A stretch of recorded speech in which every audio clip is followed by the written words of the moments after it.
Thank you. Thank you for joining. Okay, so good evening, everybody. Good afternoon. It's a pleasure to speak to you this afternoon. I'm sure you can all hear me clearly.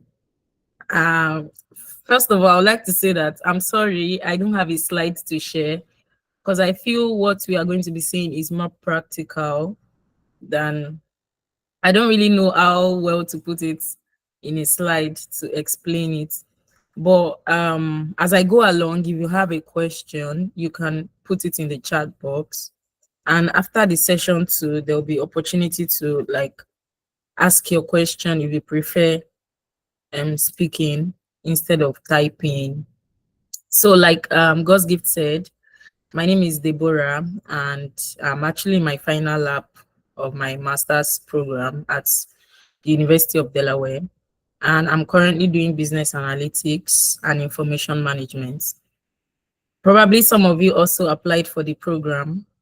I'm sure they have been telling you a lot that, oh, business analytics is good, anything analytics is good, data science is good, um, project management, courses like that that are like commercially viable, something that when you are done, you can easily get a job that pays well and that can cover your loan and every other cost that you might have.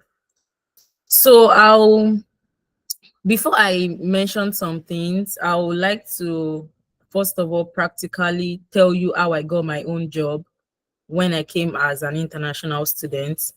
And it should not be strange to you. And it's even good that, apologies for my hand, it's even good that I'm speaking with you because I'm also like you. I came on the student loan. So immediately I came, the first thing on my mind was to get a job. There are actually people that got their job even before coming to the US. Some already had a place they were going to work, while some got here before they knew they will have to start applying. So for me, I was not even thinking of applying for a job from Nigeria. I'm like, okay, when I get to the school, I'll start applying because I didn't even know what way to go. So when I first got to campus, I think I got my job a week a week after I landed on campus. So don't let anybody discourage you that it's hard to get a job on campus as a student. It is and it is not. So when I came to the school and we went for the orientation, that's the first week of resumption, they explained to us, it's also one of the things to take note of. It's good to listen. They explained to us how we get part-time jobs. I'm sure you know that as international students, you are only eligible to work for 20 hours on campus. So you can't do more than that. If not, you'll be out of status. So they also shared a link with us where we could get part-time jobs on campus, where they upload most of the jobs. Also, other departments came to, like the police units, the food services units, they all came to the orientation. So we had the opportunity to speak with them. I know of some of my colleagues that joined the cadets, they were working with the police. So what they basically do is that they you get your license, your driving license. Even if you have your international license, it also works. So they will give you like a small car, or I don't know what they call it. Then they patrol around the campus. Sometimes they do training for students. It depends on the unit they place you. And I had the opportunity of getting an offer with a department different from mine where I was, to do administrative work, because I think that's one of my strengths. I'm somebody that likes sitting down and doing what I have to do. I don't really like much of going everywhere. So it's very, very easy for you as an international student to apply for on-campus job immediately you arrive. And one thing you should also take note of is that you need to relate with people. You need to make friends in your department. Like when you come for orientation, don't just sit down and mind your business. There's somebody sitting next to you, somebody in front of you. Say hi to them. If possible, get their contacts, even if some of them might not be willing to give you their contacts. Instagram or Facebook, you can add them up, chat with them. They might have information of, oh, there's an offer here, because sometimes they don't post some opportunities. You just get to hear from somebody that, oh, I'm applying to this place and I heard they're taking like 3 or 4 people, and you also go for it, and that's it. And sometimes that person might also serve as a referral for you. Your application might not even work, and the person is like, oh, I know this person and she's interested, she wants to work too, and they'll like call you or send you an email to come around for an interview. So also, one thing I always like to say is that it's good when you get an offer and you are asked that, oh, pick a date you'll be available for an interview. It's good when you put your dates early so that they can attend to you early. Because if they have listened to other people before you, they might have made their decision on who to pick. They just interview others just for interviewing them, but they already know who they want. So it's good you go early, make your good impression, and let them know that, oh, you can do what they want you to do.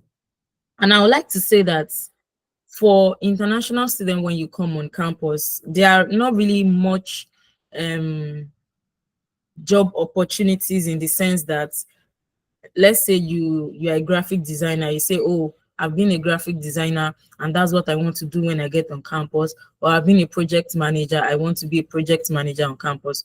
You might not have that luxury of being a graphic designer. The opportunity you might have might be like, um let's say, front desks, or attending to students, or um I can't really remember many of those opportunities right now. It might not really be what you want. It doesn't matter. And sometimes you might get opportunities of what you want. But trust me, if you say you're a graphic designer, you must really be able to show your portfolio that these are the things I've done, and it must meet up with their standards. So that's one of the things to take note of. If you have an offer and is not really in line with what you are doing right now or what you want to do when you graduate, it does not mean you shouldn't take the offer. On-campus jobs, the part-time jobs, most students do it to survive. Let me just put it that way. And I'm not discouraging you. Yes, you can get what you want to do, but like I said, the opportunities are limited. So don't get an offer and say, no, I won't do it because I'm waiting for what I want to do. A within 2 years of your master's program, you can work at 3 different places on campus, because I've been opportunity to work in like 2 other places after my first offer. Some departments will be like, oh, we just want somebody for 6 months. Take up the opportunity, work with them for 6 months. By the time you are done with your 6 months, it might even be one of the professors there that will be like, oh, I'll recommend you to this place, even though we don't have funding for that position anymore. You can go work with these people, or you can even get funding for your next semester, maybe a TA position or a GA position. So things like that. Those are the things you should take note of. One other thing I would like to say is that, trust me, you are good, you are intelligent, your CV looks fine. I'll talk about the CV more later. Your CV looks fine, you can speak grammar. Most of those things are not really what they are not really what qualifies you for a position here. Sometimes it's I don't know how to put it, because if you say, oh, your CV is good, there are other 100 students or 500 students that also have good CVs. So like I said, you must just try as much as possible. If you see an opportunity, apply early. If they tell you that, oh, we have different interview slots, make sure you pick an early slot, even if you don't want to be the first person, but make sure you go early for the interview. Be on Zoom right on time, like 3 or 5 minutes before the start time for the interview if it's online. If it's in person, leave early, leave home early, or leave wherever you are early, because coming first to campus, you might have to be using your map. You might not know where you're going. So that was one of the funny things that happened when we first came on campus. Where you might be going to might be like 2 minutes away, but because you don't know where you're going, you put it on your map and you start walking. You're walking straight and it's like turn right to where there's nowhere to turn to. And you go round and round and round and round and you waste so much time. But if you leave early, you tend to arrive regardless. If you waste 10, 15 minutes, you get to where you're going right on time. So this afternoon, I actually brought um some of the resume examples from University of Delaware Career Services, because I've had a one-on-one session with them on different occasions. So don't be scared if you resume school. Don't be even before you come on campus. Make an appointment with the career services. Always reach out to them. Ask them, are there opportunities? Because they only remember most of those real like internship job offers. Most times they give them based on referral. So if you keep reaching out, I am here, I'm still looking out for opportunities, they tend to remember you. And when they have an offer, one of my friends, the department called her like 2 days ago and we're like, are you interested? We have a TA position, respond in like 1 hour. Will give the opportunity to another person. So things like that will happen if you keep going to them and you tell them, oh, I'm here, don't forget me. If there's any opportunity, schedule appointments with career services, send them your CV, let them look at it, sorry, your resume. Let them look at it, let them help you correct it. Sometimes as Nigerians or as Africans, we feel like we know everything. When they tell you that, oh, this your resume is 2 pages, is too much, I like, so where should I throw my important, I was a victim of that. Where should I throw my important experiences? I want to put them in the resume. No. Sometimes you just have to trim those things out or remove them totally and make sure your resume is just 1 page. And I also had the opportunity of speaking with one of my colleagues. He graduated like 3 years ago. He works with a space company. And I was talking to him about the resume issue. He was like, oh, if they tell you it's 1 page, it's 1 page. That even at his office, people like him that have like 8 years, 10 years experiences, even like 5 years working in the US, that their resume is just 1 page. So people that use CVs that like have so many pages are people, maybe professors, doctors, people in education, people that have written publications, different papers, and they want to make sure those things are covered. So those are the people that have like so many pages of CVs. So I'm going to share my screen and show you the examples of a template from the business school. And the template also applies to other departments. It doesn't matter if you're going for business or science. It also works for you. So let me see. Hold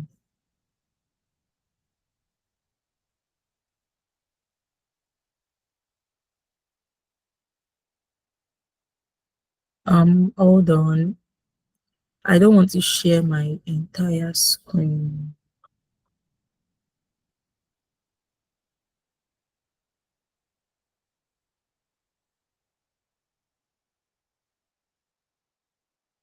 I'm wondering why it's not showing.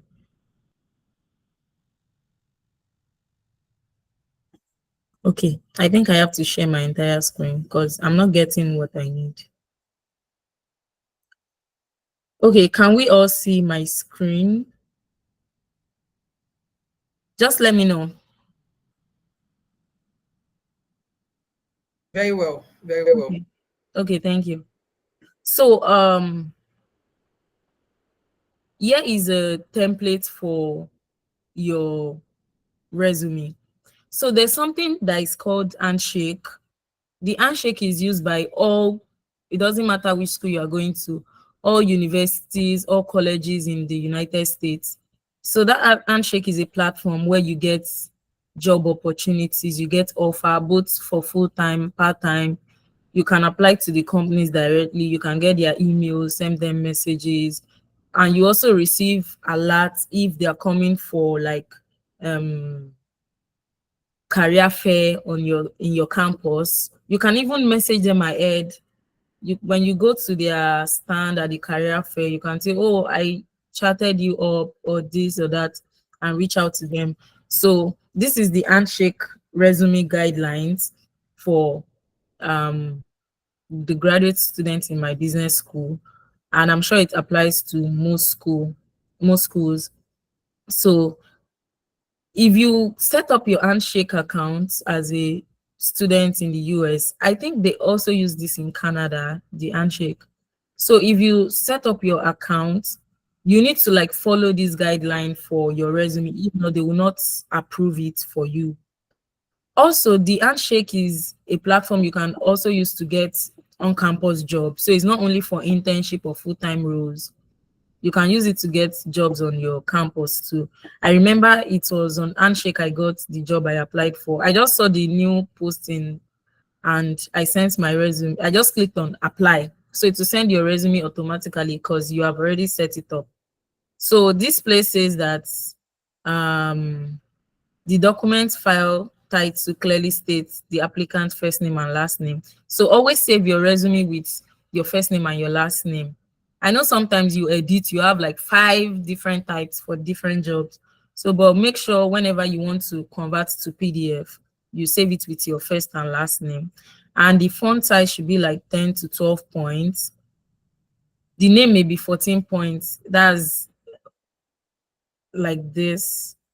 Name will be like 14 points. Then the font style should be, most times it's not limited to sans serif or calibri or area. You can use other fonts, but just make sure that is readable. For instance, if you use Arial, 10 point size might 12 point size might be too big because it's a big font on its own. So it might be like 10 or 11 will be a good one for you to use. Calibri, you might have to use like 12 because it's small normally. This is Calibri. This font you see right here is Calibri. Then make sure you make some parts bold where you want to draw points. Maybe let's say computer and language skills. You can see it's bold because it's a subtitle. You don't want to write it the same way with others. I believe these are all things we are familiar with before, so it should not be new to us. The margins, the colors. Also, try as much as possible not to do red, blue, like multiple colors. Just do one color. You either go pure black, or even if you are going to be adding any color, it should be one, maybe blue. If you are trying to put a point there, you really need them to see, but don't really add colors. Then the content, well, I know a lot of us use ChatGPT now, so you can always use that to like you can use it to even create your resume. Once you tell it everything you do, it will create it for you. It depends. But trust me, ChatGPT is like a one-way traffic. It will just give you it will not really tell your story. It will just give you everything the same way to give another person. So it will be so obvious that you used ChatGPT. So you might maybe want to avoid it for your resume. But at some point, if you want to get some important things to add in, you can use it too. So the content, the header must include your full name, your email address, your phone number, and you can add your LinkedIn profile, and you might necessarily not put where you live. Make sure that resume is sorry, your resume is error free. Is very important, because if you submit a resume with typo, they'll be like, is this the person that wants to work in our department that will be sending out emails with typo? Is already totally wrong. So the education sector, you don't have to put your secondary school, just maybe your bachelor's, because you don't have so much space. Is a one-page thing, so you want to like compress everything you have in one page. So let me go to some of the examples of the resume that people use here, and I've gotten them jobs even in um Fortune 500 companies. So here you have the name, the city, the phone number, the email, the LinkedIn, then a summary of whatever the person does. And take note that this summary is not necessarily important. If you don't want to write a summary, you can avoid it and just continue with maybe your skills, then your education. You might put your GPA or not. Um, if you know that your GPA is not really good, especially for your bachelor's program, you don't have to put your GPA in the education part. Then for the work experience, make sure that you might have like 10 experiences. You have worked with different companies. You just have to know how to like cut it out and put it in, and the timeline. You don't have to put all of them, the 10. Just take like three important ones that are in line with what you want to apply for once you see the job description. So additional accomplishments, it could be this, it could be additional certifications, it could be volunteering. So just, it does not have to be this. You don't have an additional accomplishment. So that this is one example. Can you see so much information in just one page, and um, it's passing across the information. The reason they don't want like 2 pages, 3 pages resumes, because they are going through like 200 people, and no HR wants to sit down and be reading all the story of somebody's life when they have other things they can do. So once they see that, oh, this person's resume is too much, they just put it aside. And sometimes they use screening, like AI, to screen out CVs or resumes. So once they see that your own is like too much, it just screens it out and it won't even go through them at all. That's why you see some jobs when you apply, in like 5 minutes, they'll just say, thank you very much for applying for this opportunity. And you're like, but I just applied. Did you even read my resume? Those are the ones that were screened out. They didn't even read it at all. So you have to be careful about that. So this is another example. It looks kind of rough, but it's still acceptable as long as it does not exceed the page. So like I said, this is leadership activities. If you don't have additional accomplishments, you could do leadership activities. Then experience, this person has like 3. So this resume that you see, they are real, they are for real people, or how do I say it? Their names were removed and their personal info. So it's not like it's they just created it. No, these are resumes for real people. And even as an, I'm going to share this template, I'm going to share it with God's gift. So if you, maybe you can share it with you guys, you might have examples you want to draw from the resumes. So this is another example. I'm trying to see what is unique in this one. It's just leadership experience. So if you take note of these ones, they don't have profiles, they don't have any intros. This one too does not have, this one too does not have. Oh, this one has. So you don't have to put an intro. But me, I like putting intro in my resume because I want them to know what I'm doing. This one has, and now look at, there's something unique here, course projects. This person is trying to prove some courses he did or she did that is like very important to the job, like movie pass strategic plan. This was a project the person worked on. Maybe it's relevant to the job, decision analysis, refunding analysis, financial. Probably this person is applying for a finance role, and yes, so this person did Master of Business Administration plus Master of Science in Finance. So the person is trying to show the point of different projects that has to do with the finance the person is applying for. Now, this is another template. I know most people do this just to have more space. You can share your page into two, then do your resume, in which I don't really like it. It looks rough. This is another one, and this looks good.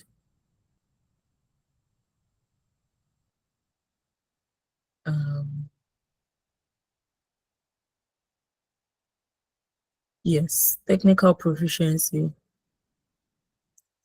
So I'm going to try and share it with him. So if even if you don't need something there, you might want to go through it and um, see anything that might be useful for you both now or in the future. So this is a summary of the qualification, like what you should put in your resume. You have your profile summary, which is not necessary. You could highlight your skills. Don't use personal pronouns. Some people write their profile and be like, Deborah is a very good student. She was the head of this thing. No, don't use personal pronouns. Be clear and be concise. Your profile summary. These are examples of summaries. Hands-on, customer-oriented manager with strong capabilities in forming and implementing innovation.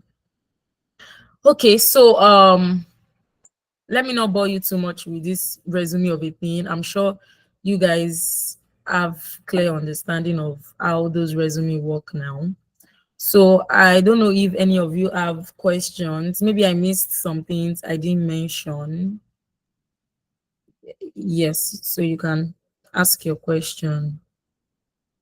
Even if it's a little bit outside the job application of a thing, but still related to the international students life. Yeah, you can ask. Okay, Oscar, can go on. Okay, good evening, everyone. And thank you so much, the presenter, Oyeyemi. Please, my question is this. Now, you said something that you, as an international student, you are entitled to work 20 hours in a week. Now, my question now is, how will how will they know maybe when you must have exceeded 20 hours? Is there any way they will know? Probably you wish to work more than 20 hours, you know. Is there any way they are calculating it, keeping for you, that if you exceed, it becomes an issue, or you must stick to that on your own? Thank you. Okay, thank you very much for that question. Yes, they will know if you do over 20 hours, except you don't want to get paid for those hours over 20.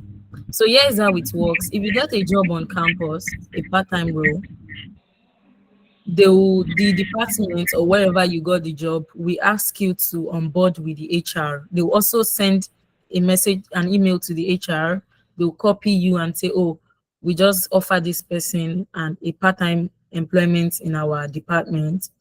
This is they might probably not talk about the hours you are working, maybe the days, maybe you're even working remotely for them. They might necessarily not talk about that.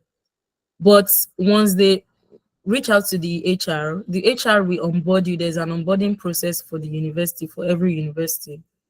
And immediately you resume at your job, you clock in. So you log in the time you started work and you log out. So it will be 20 hours. If you make mistake and go over the 20 hours, the HR will correct it, or your admin where you work, we correct your time and remove the extra hours and take you to 20. So why do you want to do extra hours you won't get paid for? And sometimes some of the admins might not be that active to take note of what you do. So some students feel, oh, I can work for over 20 hours. Maybe let me do extra 5 this week. Of course, you will get paid for it because it's an automatic system. It just calculates how many hours you work by the money they pay you per hour and pays you at the end of the month. So they won't really take note.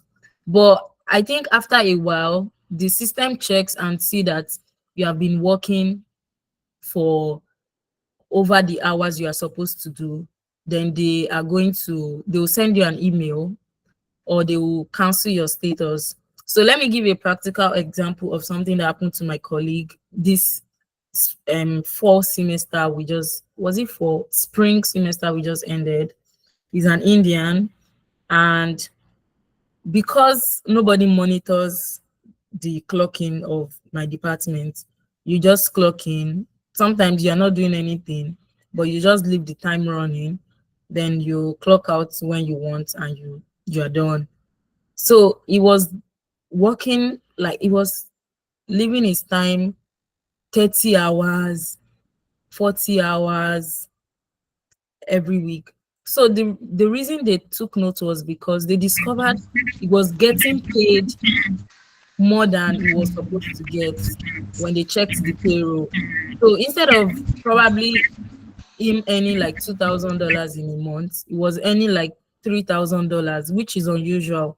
Even if you're on scholarship and you're getting stipend every month, I think the maximum is like 2,600 every month. So it was getting a very ridiculous amount, and they had to go back and check the timing and discover that he was working overtime. Trust me, I lie not. This guy is back at India and they escorted him to the airport because I know him. We used to talk very well. So I don't think I'll advise anybody to work over, because if you work over 20 hours, you are wasting your time. Why not use it for something else? They won't pay you for it. And if you get paid for it, it might catch up with you. I saw one video on Instagram that said other people are doing illegal things, they are making money in peace. But when it's my own time, that is when God will not catch me. So it might work for some people, they do it and they don't get caught, but you might do it and it might not work for you. So it's better not to do it at all. Oscar, do you get that? Yes, thank you so much. You're welcome. Clay.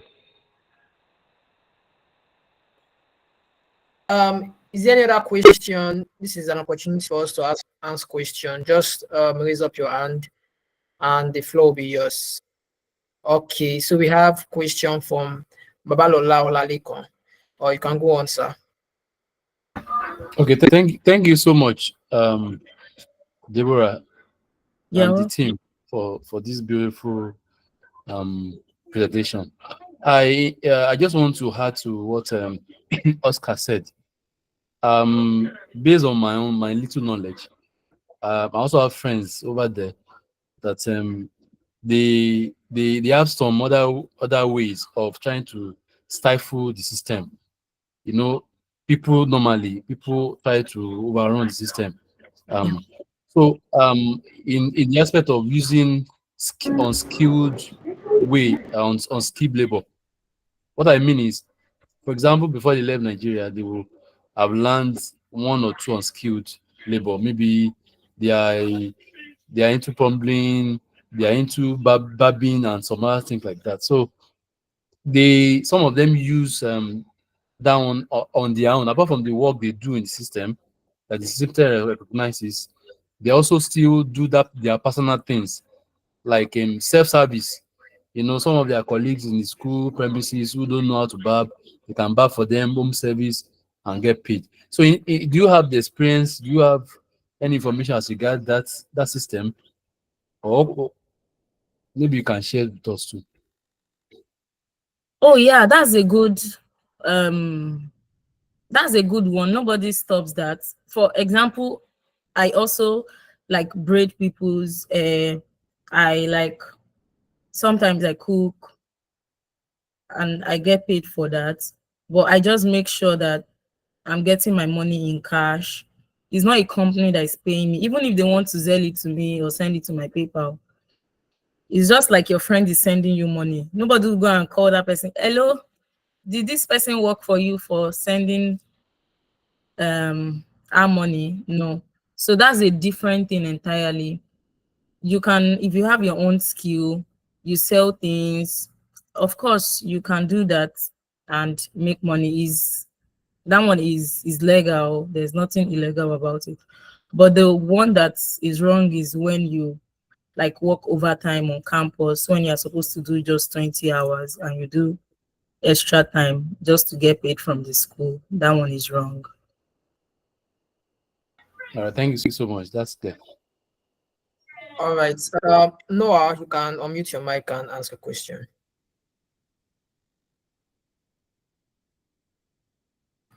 Hello, Noah, you are muted. Okay, pending when Noah unmutes. Okay. Good evening. Okay, great. Sorry, I joined the whole meeting late, so I would appreciate if you can rephrase everything for us, please. Sorry, apologies. Noah, probably when we get to the when we are doing a summary at the end of this session, or we send you the recording because it's being Okay. recorded. All right. No problem. Thank you very much. Yeah, I mean, George, you can unmute your mic and ask a question, sir. Yes, as I also joined late, but I think I have an idea what you might be talking about. Looking at the last question, the last major question you answered before this other last one. So, if you are doing some other online, not really business, but like things you do on your laptop without like I don't know how to put it, like some kind online work, not really kind of work, like you're managing your business, existing business online. Not really managing, but maybe when there are issues, you just log in with your laptop, sort out one or two things, not a fixed kind of work. Yeah. So I'm sure that will not be an issue too. No, it's not an issue. Even if you trade crypto or you have Bitcoin, things like that, they are not issues for international students. Just that, for example, if you trade Forex or crypto, and at the end of the month, maybe you make a withdrawal and you are withdrawing like, let's say $5,000. Those are monies that when you are filing your tax at the end of the year, you have to like put it there because they ask, as students, they ask you, do you do cryptocurrency? How much did you make? So they will tax you on it. They don't really tax much for students on things like that. Okay. They also ask you if you were gifted money. You might be open about it. Wow. If the person that sent you money is like your parents, maybe the person carries your name, it doesn't matter. You don't need to talk about that. But if somebody gives you money, not your family member, like a lot, I think the minimum is like $8,000. If it's beyond that, you have to report it in your tax. So I did something like that when I was filing last year, and I think it didn't really affect much of the income the tax I was paid back, because you get returns, they pay you money at the end of your filing. So it's better to be open about it than to not be. Some people don't talk about it. Well, if you are doing something legal, it's good to be open about it. Okay, like something like your existing business, and of course your customers in Nigeria paying your money to your GTB, mostly of course dollars. And I think there's this GT dollar card you can withdraw anywhere. In the US? Yes, there's this GT. I think that was what they were advertising. And get Does a that GT still dollar work card. now? I don't even know. Because I'm planning, I'm going to buy then one. it was hard to even make transactions with GT card. You can't even pay, even with the dollar card, you can't pay somebody here. So, but you can to even transfer money. Okay, but you can transfer money from your Nigerian account, mostly in dollars, to your You can. US account somehow. Yes. Will that also require filing? No. Okay. Okay, because that might be income, running income that might come at any time. They will just transfer. They won't It's ask not you. even an income from the US. It's not. Okay, yes, Income exactly. does not contain them. So that's a Good. different. Because it was received in Nigerian bank. Yes, it's a Okay, different good. thing entirely. Yes. All right, let's clarify that. Thank you. Okay, Oyeyemi, you can ask a question. Okay. Can anybody hear me? Yes, we can. Okay. So my question is very straight and simple. I want to ask if as an international student, where we can get a job is like just limited to our campus. Like, is it only limited to our campus, or we can get it off campus? That's my question. Okay. Yeah, thank you for that question. So as an international student, for your first year, you are only limited to work on campus. That's 20 hours. But during summer, let's say you came to the US in spring. That means you have spring, you have summer, and you have fall. That's 1 year. So within that spring, summer, and fall, you can only work on campus. But during summer, you can work for 40 hours on campus. But your spring and fall, you only work 20 hours. The reason you can work 40 hours summer is because during summer, you are really not doing coursework. Most people take classes in spring and fall. So summer, they believe you are free. You can work the full time, like a person working normally during the full time. Then after your first 1 year, you now have the opportunity to work off campus, in which if you get any internship offer, and when I mean you can work off campus, I don't mean you can do a full-time job. No, you can go for your internship after 1 year, in which you have to inform the school and send your offer letter to the school. So there's a way the process go. The school will approve you for what they call the CPT. So you go for internship under your CPT after you have spent 1 year on campus. But after your, let's say you graduate now, that's when you can use your OPT, because I know most of you are doing STEM courses. So it is after you graduate, you do your OPT, but your CPT allows you to intern off campus. But during that 1 year, that first 1 year, you just arrive, you can't work off campus. You're not allowed to work off campus. I don't know if that's clear. Yes, clear enough. Thank you very much. Okay, you're welcome. Okay, Nancy Benjamin, you can unmute your mic and ask the question.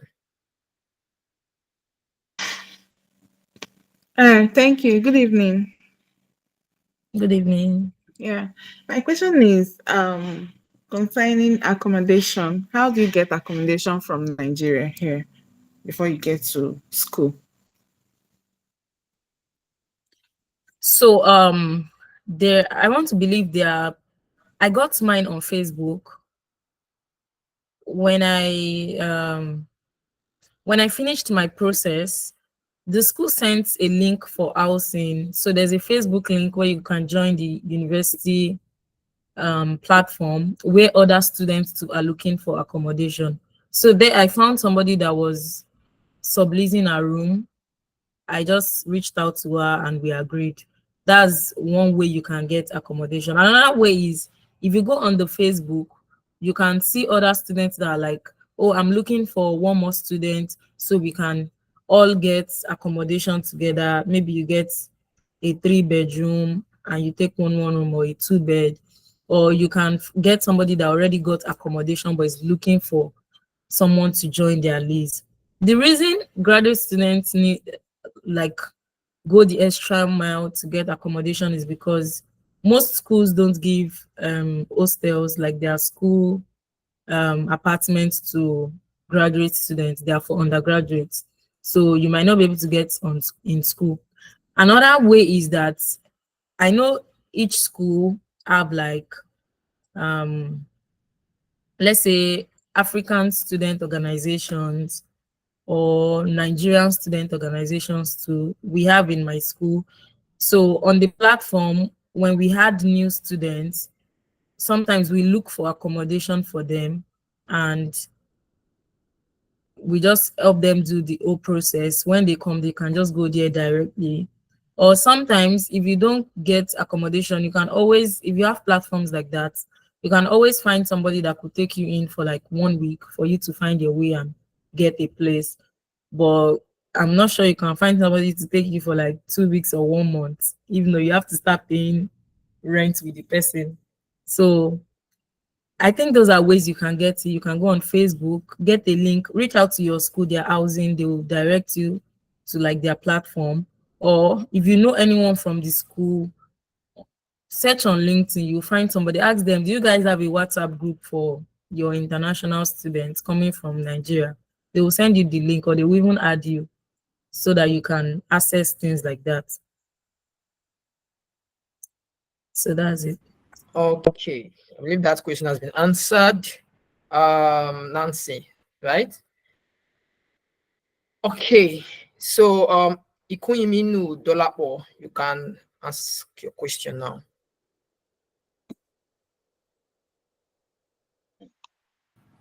Good evening. Hello, Dolapo, are you still there? Okay. Yes, I can. Yeah, good evening. Good evening. So I just want to ask 2 questions, though one or two may looks like it's off the main topic. So the first questions I would like to ask is, during your studying, how easy it is for you to repay part of the interest on the loan? Then the second is, how easy is it for you to bring a dependent along with you? Thank you. So let me start from the dependence issue. I think it varies. Like, I have a friend that brought 3 of her children with her, and they approved all their visas. The thing with I've come to realize that the thing with F2 visa is that most times when they approve the F1 visa, they approve the F2. So if you're like going with your partner or with your kids, if they approve you, they will 99% approve your partner. But if they do not approve you, of course, they won't approve them too. And on such a small occasion, it is that they approve you and reject your partner. Maybe something is wrong. That's when they reject people. So I think that I didn't bring somebody, so I don't really know. But those that I know that have people with F2, it was easy, it was straightforward for them. So your first question was about, I'm trying to remember. Please, can you remind me? How easy is pay it back? for you Oh, to, yeah, I remember now. How easy it is to pay back the loan? It is very, very easy to pay back the loan. I'm not saying that because I'm talking with you on CareerLeap. That's not why I'm saying that. I'm saying that because it's what I'm experiencing, so I know how it works. That is why it is good for you to take your job application seriously. Because when I came in spring last year,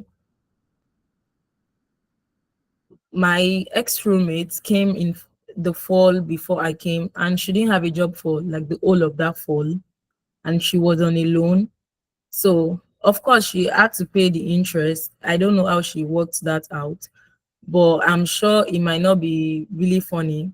So Empower also makes sure that your first loan they will release to you covers your cost of living for the whole semester.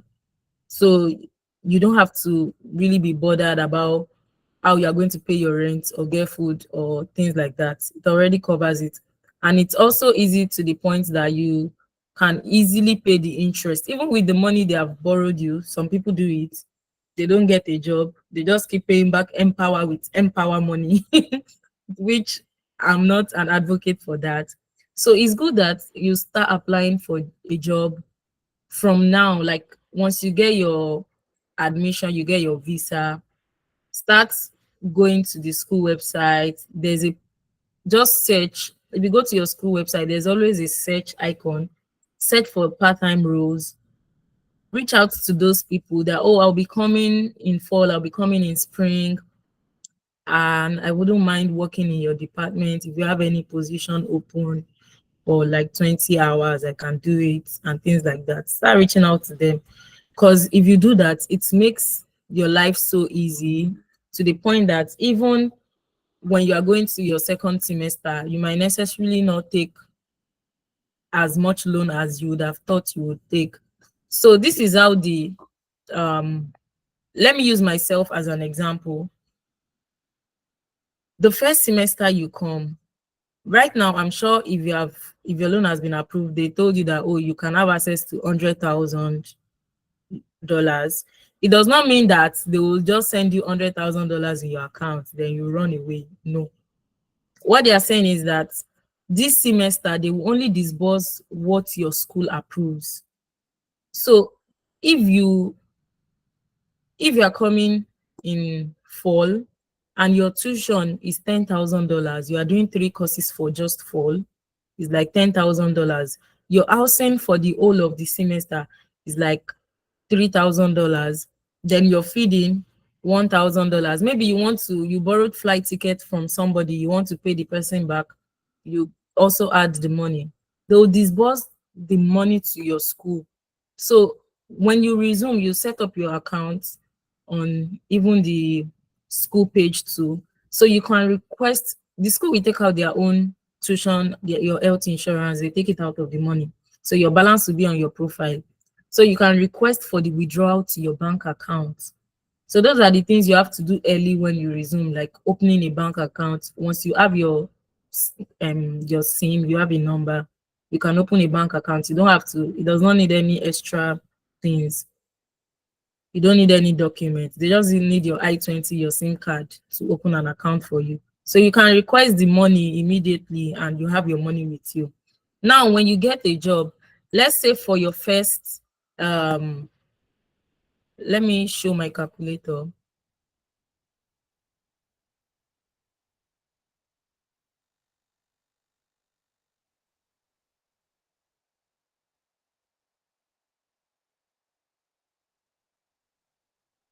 So let's say you got a job on campus and they say they will pay you $22 per hour. Trust me, some departments pay as low as 15, 16, 18, $22. Some pay 25. So it depends on where your school is and the cost of living in the environment. So if they pay you $22 and you work 20 hours in a week, so 22 times 20 hours, that means every week you make $440. Then in a month, you make 1,760. Let's note that down. Now you already paid your rent, you already paid every other thing you pay. Let's say, for example, Empower, you requested $20,000 in your first semester. That's what you say you need. That's the only amount they disburse to you. And your interest is like 12% of that money. So it's going to be $20,000 divided by 12 months. I'm sure I'm getting this calculation right. That's, you divide the $20 by 12 months, then you divide it by the 12%. Oh, sorry. So it's like you're paying 1% per month, 1% interest per month. Because if it is 12% for a year, every month you only pay 1%. So this is 1% of your $20,000. So you are going to be paying approximately $139 as your interest. So if you take out 139 from your 1,760 that you're earning,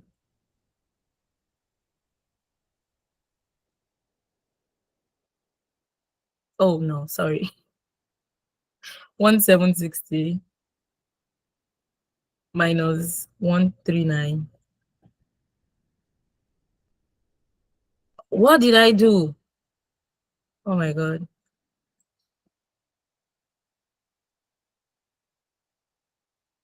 It has to work. Okay. So now you are going to be having left to you, you have $1,621. So with this money, you can do whatever you want. Remember that they already paid your cost of living. So you can even start saving $1,000 or $1,500. That's why you see that most international students, when they come within 2-3 months, they already bought a car. Somebody that did not buy car from Nigeria or Africa, they already bought a car and things like that. You're like, that was very fast. It's because you have the opportunity. If you are willing, you are ready to work, you're ready to put in the work, you have the opportunity to access all these things and be able to use them. So it's not hard. Even if you don't want to really work, you are working 10 hours per month, per week. You say, oh, I don't want to stress myself. Let me first focus on schoolwork. You will still earn less than, let's say you earn $1,000. You can still pay back your interest conveniently, send money back home, do every other thing you want to do, save more money. The following semester, you might necessarily not collect too much loan because you have saved money to even pay part of your tuition yourself, or you got a scholarship or a position that pays your tuition. So that's how it works. Okay, hope that question has been answered. Yes, very. Thank you very much. Okay. Okay, so Noah, are you available to speak? Or have you spoken already? Hello, Noah, if you're trying to speak, you are muted. I think he spoke. He just didn't put his hand down. Okay. Said, you can ask a question.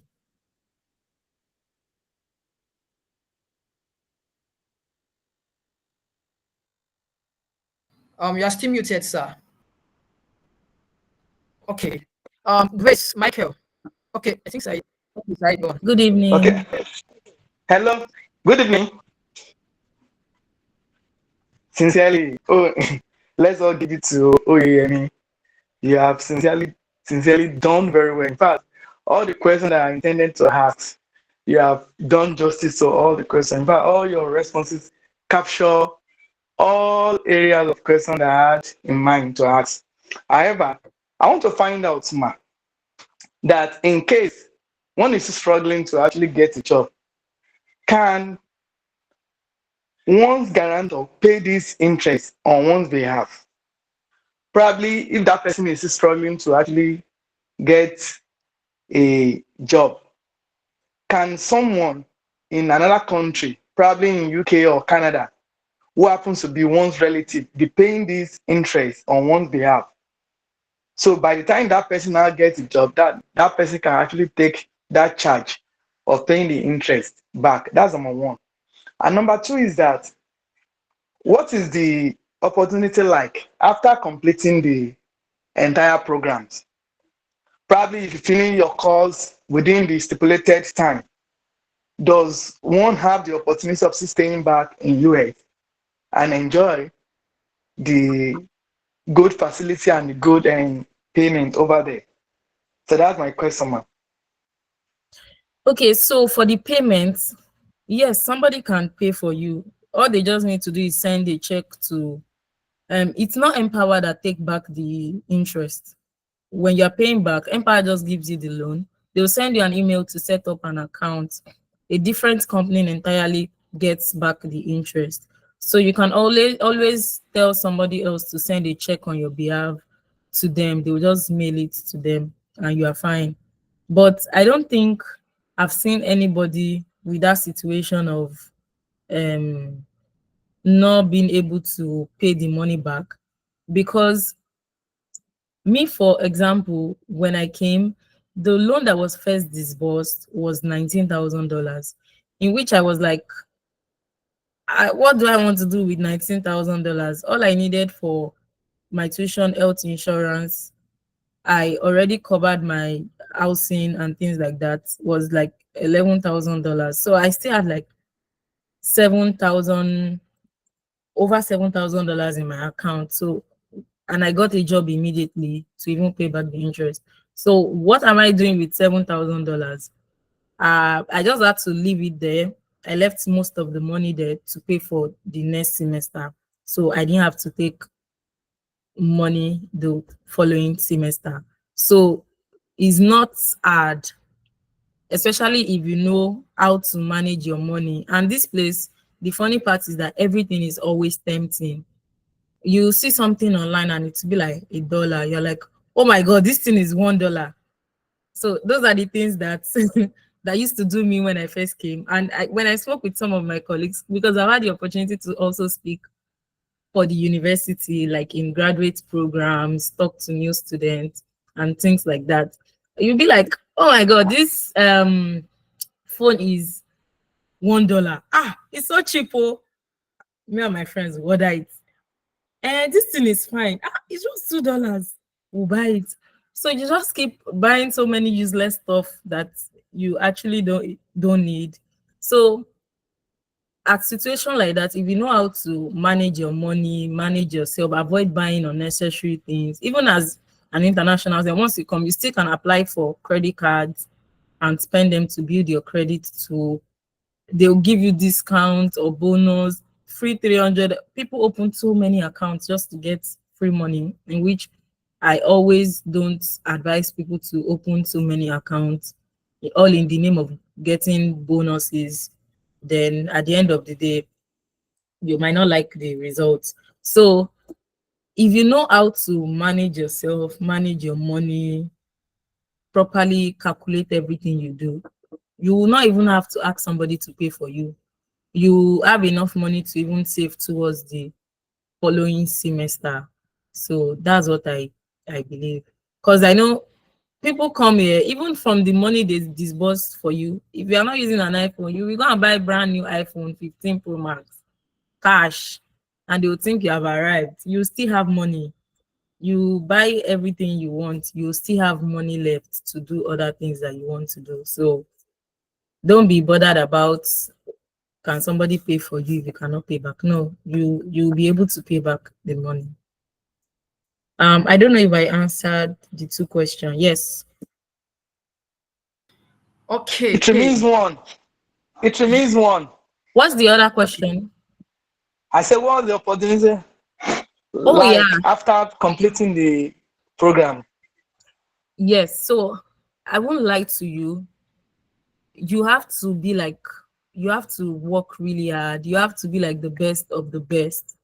Because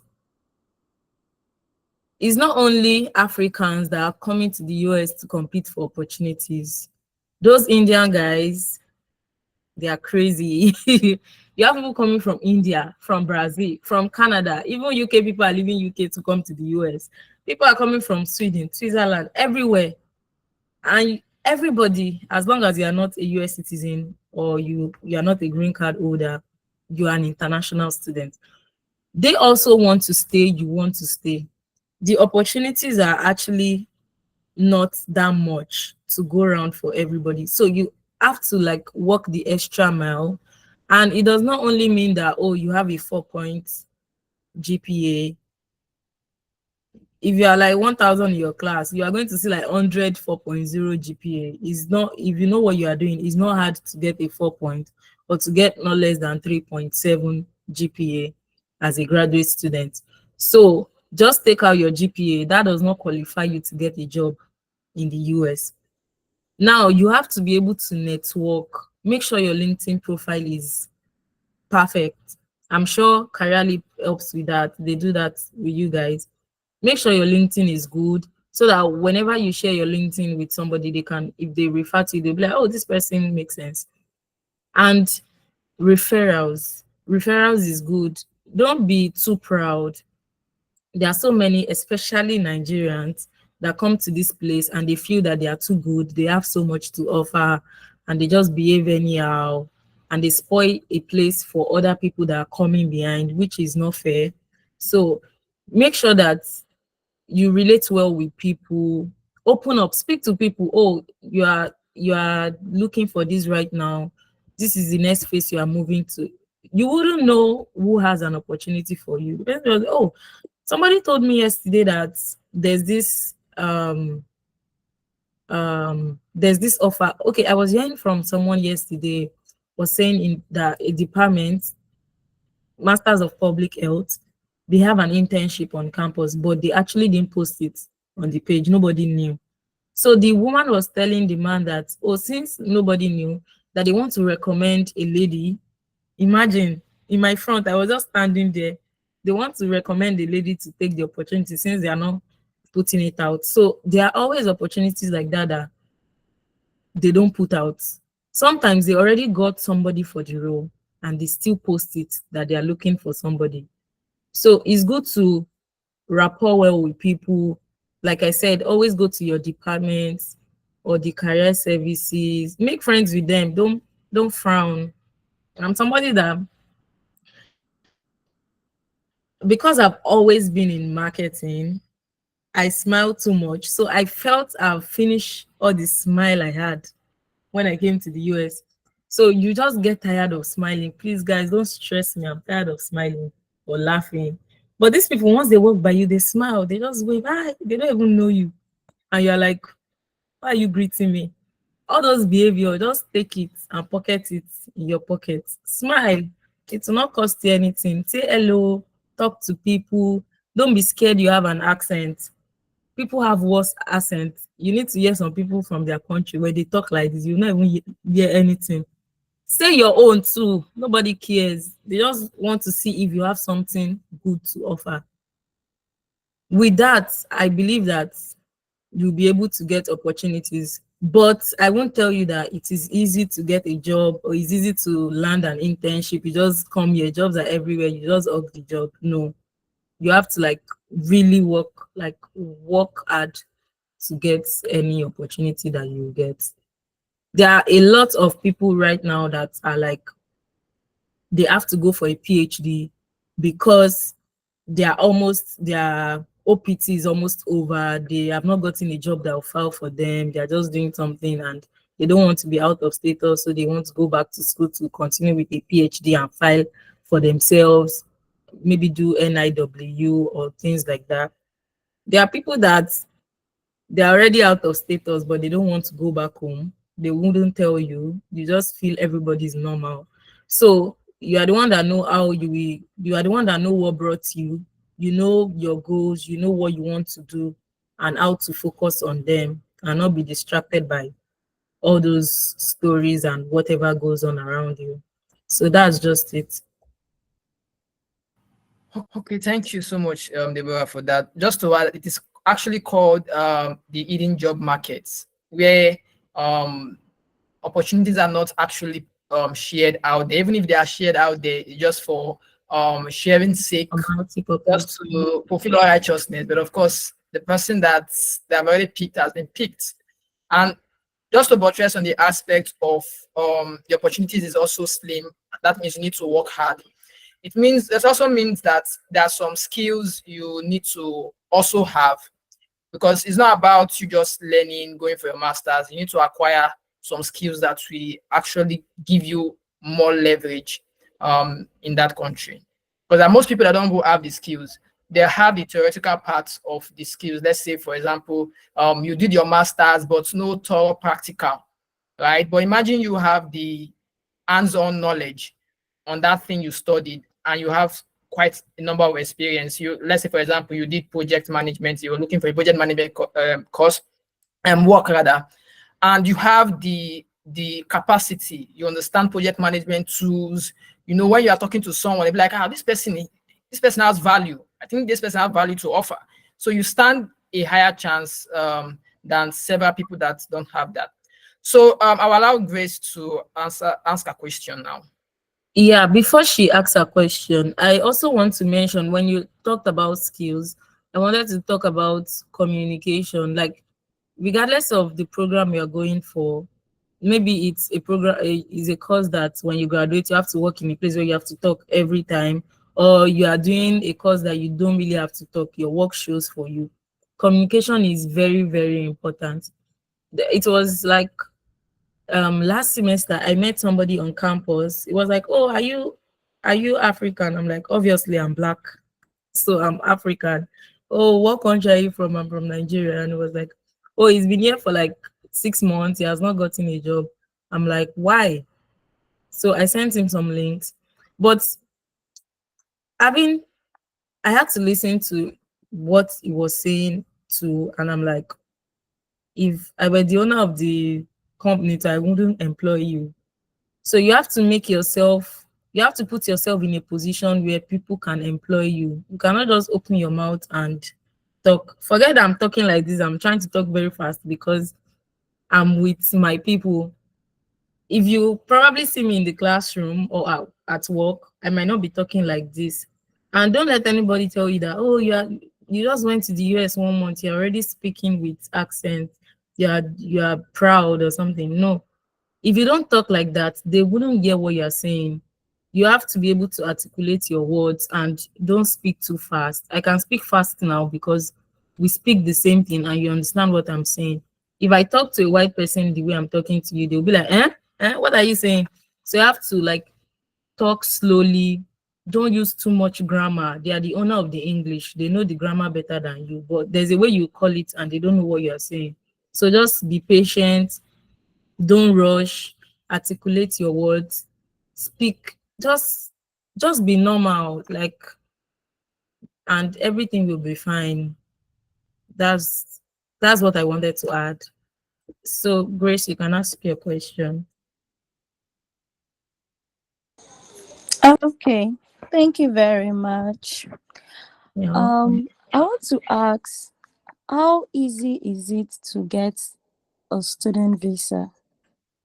Like I've been admitted into the school and everything is set. So how easy is it to get the visa? Okay, so I think we That had question is that question is hard because I'm not Okay. I'm not Okay, VO. yeah, so I believe we had a session at 6 p.m. I believe most of us joined that session as well, where we invited some of our participants that have actually gotten their visa approved, about 7 or 6 of them thereabout. They came to share their experiences about the process. So practically, it's more about you as an individual. Okay, your deficit doesn't matter. It's just for you to, it doesn't really matter to a certain extent, but of course, it's for you to be able to align your story effectively. Okay, talk about your experience, like your story needs to tailor around what you want to go and study, why you want to study that course. Whether you have a very strong home ties. Okay, home ties can be your family or your work, right? That you're going to come back home and all that. So when a candidate gets to the mock session, even currently, a mock session is going on. We kind of like explain that part, but the session we had by 6 p.m. The recording is going to be shared to everyone, so that you can listen and hear from their experiences. I believe that will do justice to this question. Yeah, and something I would like to add is that, like in the Bible, there's a part that says that be ready to give an answer, like to anyone that comes to you. If you are preparing for your visa, it's not a one-way street. Like sometimes all the questions you prepare for might not even be what they'll ask you. You might be like, family ties, I know what to say. What I'm going to do, I know what to say. And they wouldn't even ask you all those things. So be smart and make sure you process questions fast and you have the right answer to give. So any angle they eat you, you are able to say something. I wasn't asked if I have family ties or if I have anybody in the US or if I have somebody to come back home to meet. The major question that I was asked was, after my program, yeah, I remember clearly, I was asked why I picked the course I chose. Imagine, is that not strange? Why will you ask me why I picked business analytics? Because I love it. Normally, that's what somebody's brain will say. But I had to trace it back to what I did in my undergraduate. And I was like, oh, I picked business analytics because it has been like a foundation. It's connecting to the foundation of my education in my undergraduate. I studied economics and I worked 5 years in the marketing industry. I feel like I'm in the next level of my life where I take my marketing into the next process of analytics, because I know the world deals with data right now.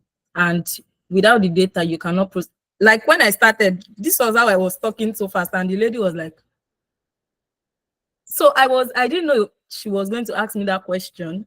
But immediately I started, she knew, oh, this person knew what she was saying. Then she was like, so when you finish the business analytics, what are you going to be doing? I said, oh, when I get back, I'll be coming back to join the company I work for, but I will no longer be working on a regional level. I'll be taking over the whole of Africa. Really, wow, that's good. Oh, that's interesting. So you must be, if you want to boast at that period, boast, make your mouth. Make sure you are saying something that makes sense. Not that even you in your mind, you're like, why did I pick this course? I picked it because it's good. It's a good course. It's very good. Okay, it's very good. What next? Why did you pick the course? So those were the two questions I was asked. Like just those two questions, and I was done with the interview in less than 2 minutes. And that was it. So you have to be ready to answer anything professionally and with sense. You don't just things like that, you know. So I hope that helps. Grace, hope that helps. Thank you. I'll be waiting for the recording. Thank you. Okay, thank you. Seems like nobody's raising their hands again, and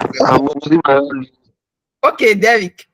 Okay, I think I have to okay, speak go up for on. myself. All right, All right. thank you.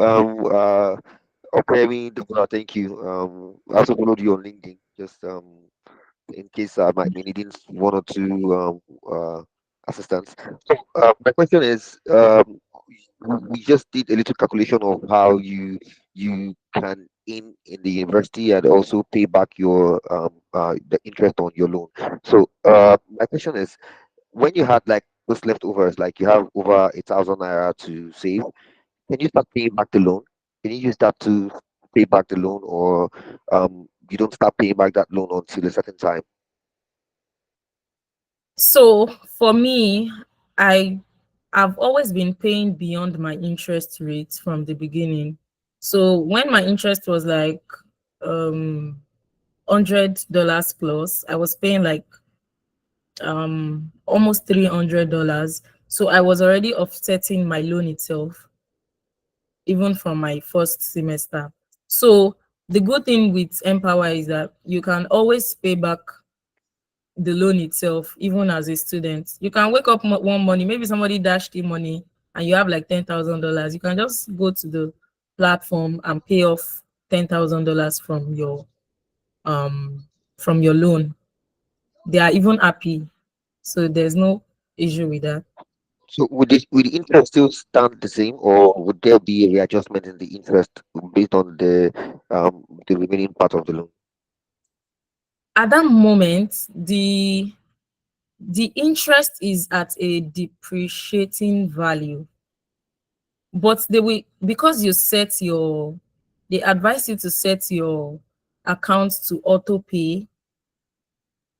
So the interest will be going down maybe by a few cents, but they might still be reducing the same amount from your account. So the remaining money on that amount they are taking out of your account to pay back your interest, they'll be using it by themselves to offset your main loan. I don't know if you get that. Yeah, I understand. I quite understand. So it's just like the auto pay is already fixed, and if the interest Yes. is like 100 Yes. to 90, the 10 will go back to offsetting your loan. The loan itself, yes. Oh, okay. Yeah. So I also have this confusion with how you pay your tuition fee. Do you pay per semester or you pay per year? It's per semester. Every school do it per semester. The So reason if is you that check, okay. So what if I you mean is, check if your you will, I-20, if you check okay. your I-20, you are going to see the cost for a year, right? Derek, are you there? Yes, I'm here. I'm here with you. I can hear you. If you check your I-20, Yes. you are going to see the cost for a year, but you don't actually pay for 1 year, because if you take a loan for a whole year and you are only using money for this semester, that means you have to start paying the interest on the money for the whole year, even when you have not used the money. So the school has programmed it in a way that they only collect from Empower what they also agree with you that you need. If you tell the school that you need $25,000 in one semester, and they already did the math themselves, they discovered that if you want to live a very high standard, all you need is still 20,000. They wouldn't take the 25. They will refund back the 5,000 to Empower and take just 20,000 by themselves. So the next semester, that's the second semester to complete the 1 year, they will also, you also make a request for Empower to disburse for that semester. So they don't send you the whole 1 year together, because once they send you a money, you have to start paying the interest, and they don't want to burden you with that. I don't know if I explained it clearly. Yeah, I understand. So it means that I can as well take a loan for this semester, and for the next semester I don't take a loan. Yes, exactly. So this semester you can ask them that, oh, all I need is $12,000, and next semester you wake up and say, all I need is 3,000 because I have money now, I can pay myself. So they only disburse 3,000 to your school. Okay. Well, that's excellent. Okay.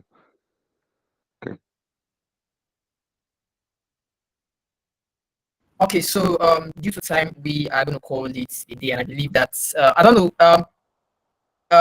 Deborah, do you have any last? No, I just want to summarize because of the person that came late. I said I'm going to share the resume template, but I think it's up to CareerLeap to decide what they want to do with it. And also, applying for a job, I mentioned that it's good to apply early and go for the interview early before other people, because if you are 1 to 10, there might still be another 190 behind you, and they might want to make their decision from the 1 to 10 which you are in.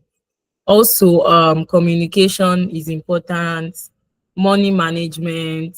Don't, because everything is cheap now, the money is free in your account, Empower money, you just spend it and be going, And what else did we talk about? I think that's it. Referral, speaking to people, they might have a solution to your problem. Always talk to people, always reach out to your departments to ask questions. Don't always say you don't have questions. You might know everything. You don't have a question actually. Just form one question and ask it so that they will think that you have question. That's also important. So I think that's all I have to say. Please, just a quick one. Since you've been there for a while, what are the basic skills that you think could help one land a job, or help you adapt to the economy and maybe find your way around? You mean skills? Yes, like basic skills that you think before we leave Nigeria, you should have these basic skills, that these skills would help you adapt fast or land jobs, or try to make one or two things happen for yourself. Yeah, I think one thing is that don't be lazy. Like don't get tired easily. It can be overwhelming, especially in this place. It's not like Nigeria or other countries in Africa where we do 30-70. You go to class all through the semester, you do exam at the test in the middle, 30 marks, then you do your final exam, 70. This place is so ridiculous to the point that your 100%, they can break it to 1%, 2%, 3%, and you're like, and you do an assignment for a whole 1 week and it's just 1% of your grade, and it becomes so overwhelming when you have so much assignment. You are doing 3 courses, and oh, that reminds me, there's something I wanted to say with regards to that. When I applied and I was picking my courses, I messaged the head of my department that, oh, they should register me for 7 courses. And she was like, what do you mean by 7 courses? I said, I can do 7. When I was in undergraduate, I used to do like 8 courses in one semester. I was like, no, the maximum you can do is 4. I'm like, wow, that's so small. So I registered for the 4. Then when I came to school and I did my first 3 weeks, I'm like, I can't do this 4. So I had to quickly remove one. Because imagine one course, you have like 4 projects, you have 2 group assignments, then you might have useless people in your group that you have to run after them to come and do assignments or do a presentation, and they don't respond, but you still have to do it, and you are doing it on your own, or you are doing a programming course where you have to write code. One mistake, you are back to square one. So you discover that it's better if you get to school first. Don't overwhelm yourself.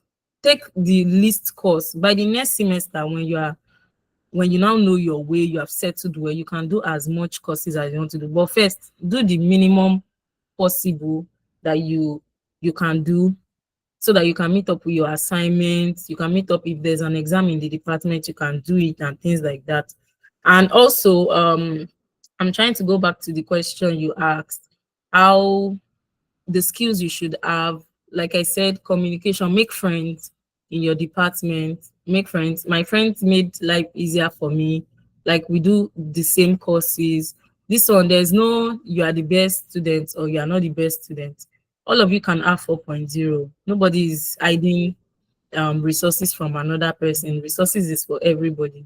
So make friends that you can do things together. You can be in the same group. You can help each other. You can remind you that you are supposed to submit an assignment that you have forgotten. That helps you in the community. Also, communication. Communication is just very important, so that you don't get the wrong information. It's good to communicate. Send emails. Disturb people. Don't say, I've messaged somebody, the person did not respond to me, I've given up. Message them again. Remind them you have sent this message. By that, you create an impression in their mind. They know who you are. One day they will even jam you somewhere and be like, oh my God, you are the guy that have been messaging me. This guy. And they know you already, like that. They can never forget you. Message. If it's small question, write the email back. This is what, if they send you, write another one again until you are clear, you know what you are doing and what you are not doing. So it just makes your life easier, instead of wasting time and feeling you are disturbing somebody. You're not disturbing anybody. You paid your tuition, you took a loan, you paid your everything. So they should also give you back the value that worth your money and that worth your time. So that's it. Okay, thank you very much, Deborah. Like you see, this session, that's why it's important that anytime we're having sessions like this, everyone in the academy joins, because of course you learn something that will help you, right? So the recording for this session is also going to be shared to those that did not attend. And just to add to the skill part, communication, like Deborah have said, and also Deborah mentioned something about having leverage, because a lot of people are also looking for that opportunity. Say once you have graduated, a lot of people are looking for that opportunity. So what are those things that stands you out? And skills that can get you high-paying jobs are very important. It's not about, like I said earlier, about going for your master's. Do you have the technical know-how? All right. If you say you're a product manager, can you handle product? Can you work on product? All right. If you say, for example, business analytics, if you're going for, say you're going to study business analytics, you need to also get to know the basics of business analytics. Like Deborah was saying earlier, now there was a guy that has been on campus, he has graduated, and for 6 months, he doesn't have a job. And when she listened to him, it's as if, this person, I won't even employ this person. Right. So those are the things you want to actually look at. You need to know your onion, like a colleague. You need to know your onion. All right. So it doesn't matter the skill you have, but you need to like improve on it or get new skills before you travel out of the country. For me personally, I have several skills. So even if I don't have like the way I know me, I know. I know. I have several skills. So if an opportunity is not coming from this one, an opportunity is coming for this one. For example, I do UI UX designing as well. So I can get a gig, like I can get a gig of 1.2 or 2 million for just 2 months, because sometimes even 1 month, right? Now, being an international student and you get a gig, apart from the one you do in your the on-campus job, say you get a gig, a side gig. Imagine that is like free 1 million or 2 million from your side gig that you get. That you can be someone from Nigeria, probably your friend from Nigeria, that give you that opportunity to say, oh, we want you to like come and work on this product. Okay, I know you have this skill. And now imagine you now graduate and you're looking for a job, and you have enough portfolio to show to your employer. It gives you a higher chance, or give you a leverage over multiple people that don't actually have that skill. And just to also add to it, you've noticed that on some of the startups you see that's actually growing in Nigeria and Africa, the CEOs are people that actually went abroad to study. Okay, they went abroad to study, and after studying, they came back, and before you know it, you see Fortune 500. You see investors are giving them money to build their businesses. You see them getting $200,000, $100,000 in investment, in funding. This is because these guys have understand the system and have acquired the necessary skill. Okay, for example, I know a product person. She does product management. All right, she went there, she studied, she came back. Now she's building a product, and she's also getting investment in that product. Before you know, you are building something for yourself. Before you know, so it's like I always say to people, all fingers are actually not equal. So you can get there, and someone has been there for like 20, 30 years, you will skyrocket. Like your own trajectory, you just move up at once. Okay, so it's not about luck, it's about you preparing yourself, working hard, taking that extra step to ensure that you fulfill your ambition. So thank you very much everyone for joining. Yeah, sorry, hold on. I'm sorry. Even me, I'm supposed to run out now, but I remembered something again. If you're in a field, for example, I'm doing business analytics, it's similar to data science, and we use the same tools. Like you do Python, you do SQL, you do Tableau, SAS, and things like that. So don't say that I want to focus on one thing. It's good when you have a bit of knowledge of each, of everything in your field, because at the process of job application, this company might say, we are looking for somebody with SQL experience, 2 years. Then you go to another company, they'll be like, it's only Python they need. You go to another company, they'll be like, we only want somebody that deals with SAS. And you're like, which one are you people doing exactly? But I'm an analyst, I can do all these things. So you have to, even if you don't know the whole thing, just always have a knowledge of each tool in your field, so that at any point in time when the need arises, you can be able to use the knowledge you have. And let's say you now got a job where it is that Python they use fully, the small knowledge you have, you now start building on it and know that, okay, now I'm fully focusing on Python. I can now maybe rest on every other thing I've known. That also helps too. So thank you very much for listening, for your time. Okay, thank you so much, Deborah. Okay, Oscar, I have to go. So, sorry, Oscar, Deborah, I have to go now. Oh, please. Yemi, please, the question I want to ask, in our first degree, in campus, we do what is known as tutorial. Is there anything like that over there? Tutorial. Yeah, like yes, some professors do that. Like I took in my first semester, I took a statistics course that was just pure calculations. Before the exam, the professor called us in for tutorial, like Sunday evening. I go to school for extra tutorials. And you can also meet people that can take you personally, but nobody has time to sit down and be doing free tutorial for anybody. If you want tutorial, you pay them per hour to teach you. But if it's your professor or somebody that volunteers to do it at their free time, fine. But if not, there's no free tutorial anywhere. No. Okay, I believe that question has been answered. So thank you very much, everyone, for joining. Thank you once again, Deborah. This recording will be sent to everyone in the city. So thank you very much, everyone. Have a great night and great weekend. Bye bye. Bye bye. Bye bye. Thank you. Bye. Bye bye. Bye bye. Bye bye.